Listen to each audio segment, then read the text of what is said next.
결국 건물을 짓기로 결심한 건 두 가지 이유였습니다. 아파트를 매매하던 수도에 더 이상 규제가 많아지니 힘들다고 느끼고 아파트 가격의 상한선이 더 이상 올라가지 못한다고 생각해서 건물로 돈을 돌리기 시작했습니다. 그때는 이미 지인이나 고수들이 건물을 사고 수익이 나는 것을 보면서 가능할 것이라는 동의시하는 희망을 꿈꾸게 됩니다. 건물의 대출 금리가 저렴했고 자금이 유동화된 상황에서 건물을 살 수 있는 좋은 환경이었습니다. 하지만 모두에게 시기나 규제 같은 환경이 아니었고 같은 실력이 아니었기 때문에 신중하게 검증해서 건물을 사야 할 필요가 있습니다. 어떤 사람들은 기회가 될 수 있고 어떤 이에게는 조심해야 할 시장인 것입니다. 그래도 확실한 건 건물 시장에는 늘 기회가 있다는 것입니다. 이것이 제가 건물을 사게 된 이유입니다.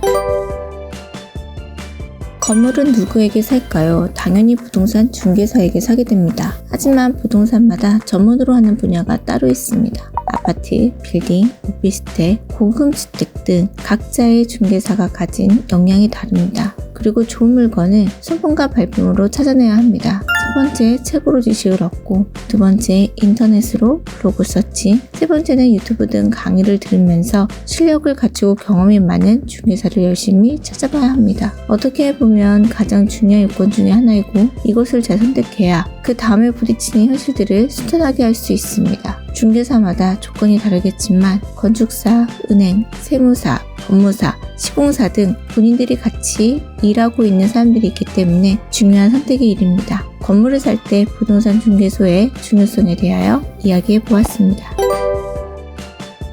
PM이라고 들어보셨나요? 건물을 매입할 때, 처음에 살 때, 중간 과정, 매도하는 과정 중에서 원하는 과정에 투입되어 건물 전반에 관한 것을 함께 해주는 사람을 말합니다. PM마다 가격도 다르고 기간별, 조건별로 가격이 다르게 됩니다. 만약 투자를 하고 싶은데 자신이 없을 경우에는 능력 있는 PM에게 맡기는 것도 하나의 방법이 되겠습니다. 하지만 PM을 잘못 선택할 경우에는 오히려 비용을 날리게 되고 기회비용까지 날리게 되므로 신중하게 선택해야 합니다. 반면 PM이 괜찮은 곳이어서 미래에 일어날 수 있는 리스크를 줄이고 건물 경험이 많지 않은 상황에서 노하우를 익힐 수 있다면 PM을 선택하는 것이 이익이 될 수 있고 함께 계속 검증해 나가야 합니다. 건물 살 때 꿀팁을 알려드렸습니다.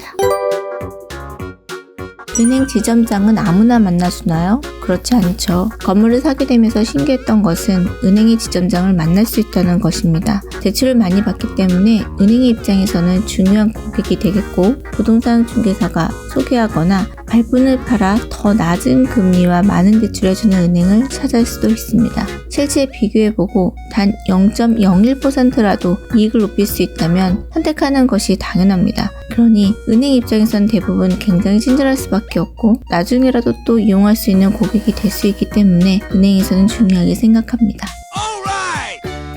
은행에서 대출할 때에는 2, 3월에 대출을 받는 것을 권하고 10월 이후에는 대출을 잘 해주지 않기 때문에 그 다음에 대출을 받는 것으로 일정을 짜는 것이 좋겠습니다. 이상으로 은행에서 대출받는 꿀팁이었습니다. 명의를 어떻게 해야 할까요? 명의는 대부분 개인이나 법인으로 하게 되는데 저는 이 명의의 문제로 2억 이상을 날렸습니다. 개인의 경우와 법인의 경우에 내야 할 세금이 달라집니다. 개인의 경우에는 과세 표준이 10억 초과일 경우에 45%에서 지방세까지 합하면 50%가 되고 절반 이상을 세금으로 줍니다. 개인으로 명의일 경우에 그렇습니다. 법인으로 하게 될 경우에 20%의 지방세를 포함하면 22%의 세금을 내게 되므로 세금 면에서 더 나은 방법입니다. 신규 법인을 해서 더 좋은 상태로 하는 것이 은행에서 더 많은 대출을 익힐 수 있습니다. 거기에 대표자의 신용이 좋거나 담보가 많다고 하면 더 이점이 되겠고 기타 은행에서 몇 가지를 맞춰서 한다면 더 좋은 조건을 대출을 할 수 있습니다. 제가 경험한 것을 중심으로 앞으로도 유익하게 알려드리겠습니다. 어떤 지역의 물건을 사는 것이 좋을까요? 대부분 사람들은 당연히 자신이 사는 근처에서 찾게 됩니다. 이것은 좋은 방법이라고 할 수 없습니다. 건물은 특수한 물건이라고 보는 것이 좋겠습니다. 우리가 아파트를 사는 것처럼 배우 세대가 많거나 사람들이 많이 찾는 곳이라서 건물을 사는 것이 아닙니다. 이것이 아파트를 사는 것과 다르다고 볼 수 있습니다. 내가 건물을 팔 때, 이것을 매도할 때 찾을 수 있는 사람이 많은 지역을 선택합니다. 너무 높은 가격인데 이것을 사줄 수 있는 지역이 아니라고 한다면 싸게 팔 수밖에 없습니다. 강남이 가장 선호되는 지역이지만 가격적인 한계 때문에 서교동, 홍대 근처나 중공업 지역인 성수동, 용산의 이태원이나 한남동이 항상 선호되는 곳입니다. 역시 부동의 1위는 수요가 많은 강남이고 강남 접근성이 좋고 용적률도 높일 수 있는 성수동의 기회를 보시는 것도 좋겠습니다.